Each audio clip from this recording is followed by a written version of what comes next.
Hi everybody, it's Claire back with another art journal video, and this is a video sharing again some work that I've done using one of my new Art Stacks packs. This is the Colourful World pack, and in here you get lots and lots of different images on different substrates that you can use in your art journals or even on cards for card making.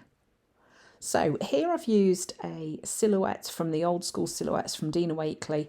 I've drawn around it 3 times because, as you know, I love odd numbers in my journaling. It just kind of makes it feel that it works.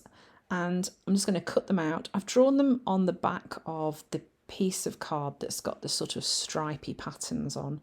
I'm just cutting these out really carefully. As you know, I hate cutting out with scissors. It's just so boring. I need to, I don't know, pay one of my children to come and do cutting out for me maybe, because it's so tedious. Oh. Anyway, so the reason I drew these on the back of the card was so that when I'd cut them out, the pencil line wouldn't be showing. And also, you kind of can't overthink which part of the pattern you're going to end up with on your image. So it's just going to be pretty random when I turn it over. So to cut out the armholes, I did use a craft knife, just because it was easier than trying to cut that out with my scissors. But as you can see there, I've got that nice pattern on that figure. So I did that for all 3 of those figures that I've got there, and I've not got the full length of the figure. I've just got like the top 3/4 of it because I'm working in a smaller journal. So this journal that I'm working in is the white Dina Wakley journal. It's got the heavy watercolour paper in it, which is really lovely. Now this is a journal that's they're not making anymore at Ranger, so if you liked it and you find them somewhere, you need to buy them because they are going out of production. So here you can see I'm just using my craft knife to cut out those bits, the gaps in the arms. It's nice and easy to do it that way. Yeah, so I've got my figures ready, and then I'm going to start on my background. So one thing I will say about this journal is if you are going to want to do reductive stenciling on your pages, you need to gesso first. I haven't added any gesso onto this page because I knew that I wasn't going to do that technique, particularly for this paper because it is so soft and the paper pulp will just pull up if you try and do the reductive stenciling technique through onto your paint. Unless you've gessoed. So this is Carnation. This is from Dina Wakley Media, and I'm just adding this across the centre of my page as my first layer, and then I'm going in with Heather. So I'm just playing with some pastel colours to start off with, and the reason for picking those is because the colours on the figures are quite bold. There's black and white and lots of rainbow colours, and I knew that if I had too much going on in my background, it would compete too much with the images for my focal points. So I've added 3 areas of Heather onto my page. Nearly run out, as you can see. It's getting to the point where it's going to have to be chopped in half. So I can get the paint out. I'm using quite a dry brush as well. This is the Circles for Painting stencil, also from Dina Wakley, and that colour there is Apricot. So again, I'm going in with another pastel, and instead of using a blending sponge, I am just painting this through the stencil. It's fun to play with different ways of getting the paint onto your page.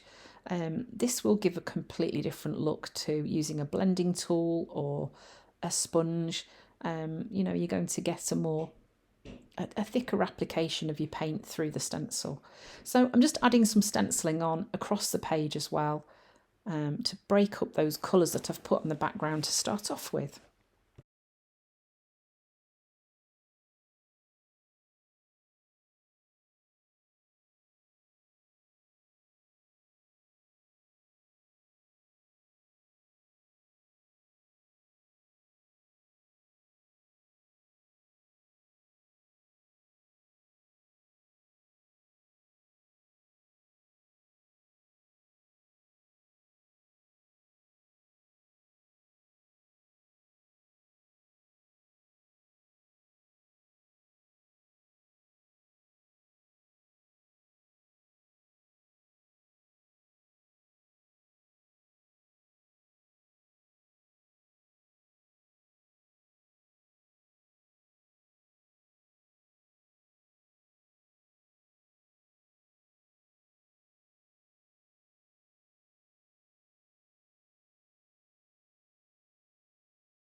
So I don't think there are many of us art journalers out there who don't love a circle stencil. So of course I'm using another one. This is one of Dina's more recent circle stencils, and at the minute I can't remember what it's called.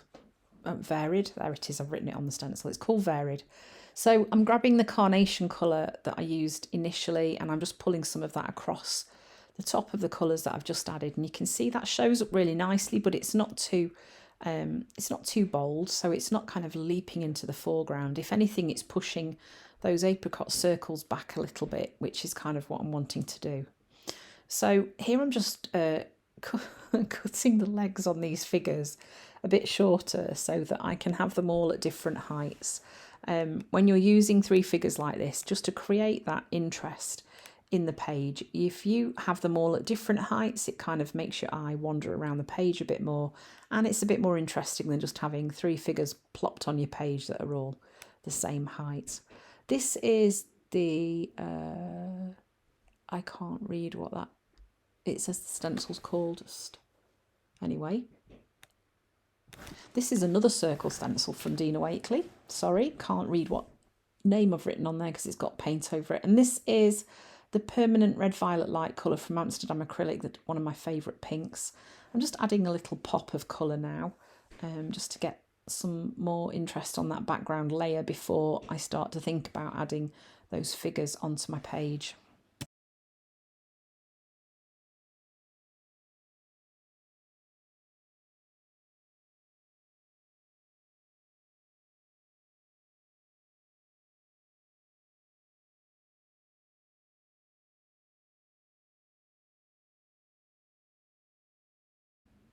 So then, to start to add some contrast onto my page, I'm going in with some black. I'm going to use black archival ink with a bit of stamping, and this is a number stamp. I think this is an old Stampers Anonymous one that I've had for a very long time. It's one of my favourites to use, and I'm just adding a few areas of stamping around the edge of my page. Not worrying too much about the centre, because obviously those figures are going to be stuck onto my page as well. I'm just using a glue stick to stick these in. So this kind of shows you that, you know, this pack that I've created for Art Stacks, it's really versatile. There are so many things that you can do with it. And there will be lots of videos going up on my channel sharing pages I've created and little booklets that I've made using the 2 packs from Art Stacks that I've just released. So just giving those a good press down just to make sure that they are stuck in place. So next I'm just using a Stabilo All Pencil to draw around the outside of the figures, just on one side. So I'm going to create a little bit of a shadow on that one side, and that's another way that you can help your images to pop out of your page, just by adding a bit of a shadow down one side.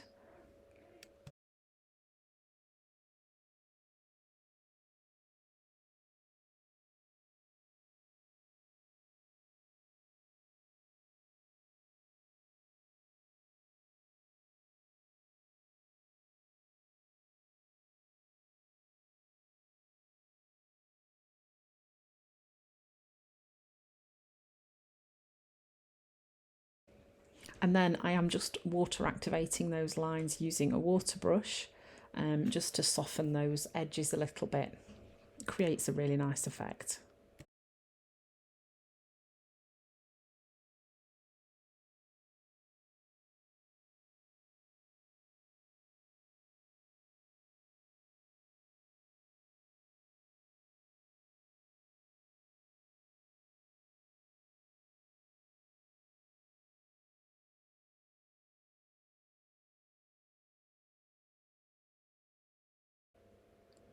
Next, I'm going to add some stamped circle marks onto my page as well.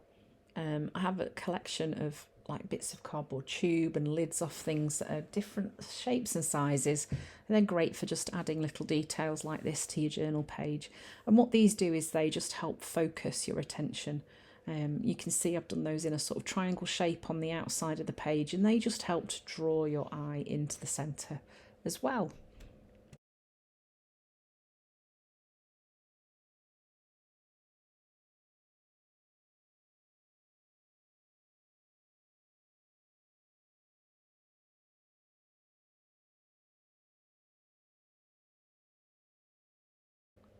So next, one of my favourites, I've done a bit of dotty stamping, and then I'm just looking at adding a quote. So there is a sheet in this pack that has lots and lots of words written on rainbow colours, and I've grabbed one of those and I'm going to just cut it up and add it onto my page, just sticking that in place using a bit of sticky glue from Art by Marlene.